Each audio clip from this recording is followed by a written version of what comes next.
Sometimes I feel like a cluster of copied bits and pieces. But does that make me a person on my own?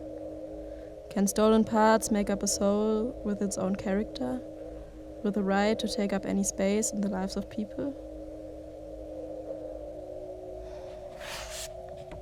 Because sometimes I think I'm not good enough for anyone, and that the people I cherish would rather not have me around.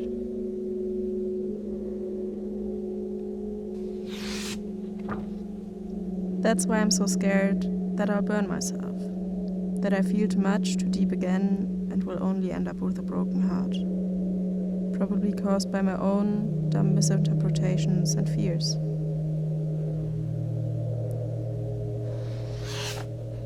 And this despite the fact that I was the gifted child.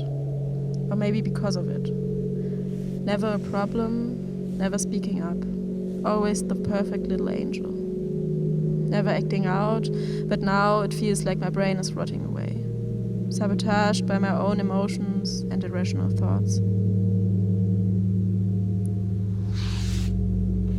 With all my strength, I try to not shut myself out, to not let these feelings cloud my actions, but if I'm honest, I'm reaching for every drop of your affection, like I'm dying of thirst.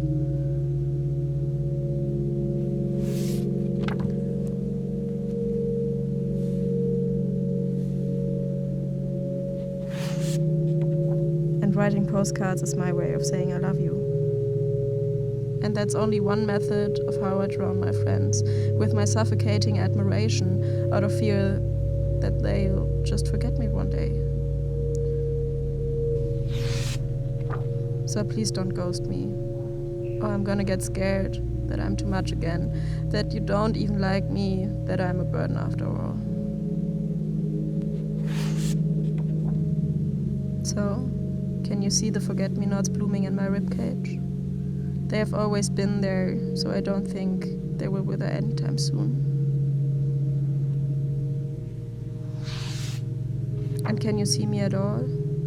Because sometimes I'm feeling like a whisper, easy to overhear, forget, or never even notice.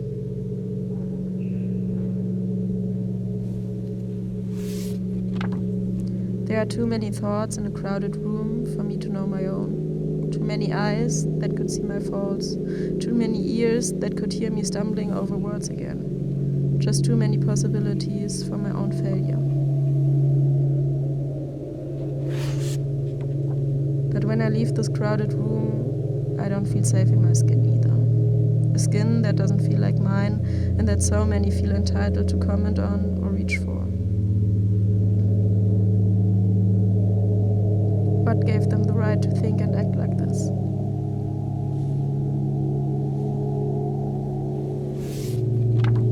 On a different note, I can still taste the salt in my mouth from swallowing a bit too much seawater in France.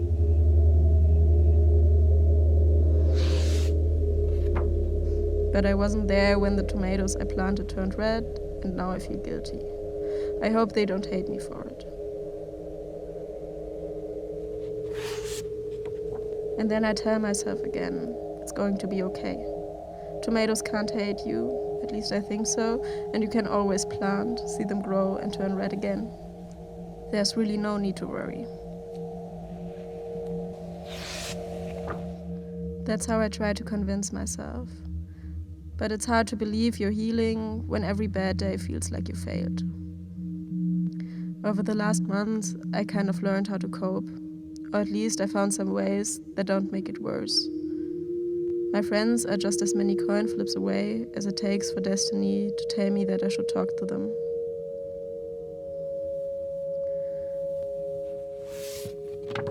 And I buy myself flowers when I'm sad. They can't wipe away tears or rid me of those thoughts, but they make me happy with their beauty and mortality. There's no pressure to keep them alive. They are already half dead. The most beautiful corpse. And I want to bury my feelings, so I can mourn them, but also know that they're gone. But I can't. Maybe they'll not always be there, but right now, I can't just shut them off. And I don't want to do that either, when I'm honest with myself. Because I'm an obvious admirer. I wear my heart on my sleeve, and I keep longing for a day where my own name is written on the cuffs of my shirt. I'll write to you again soon.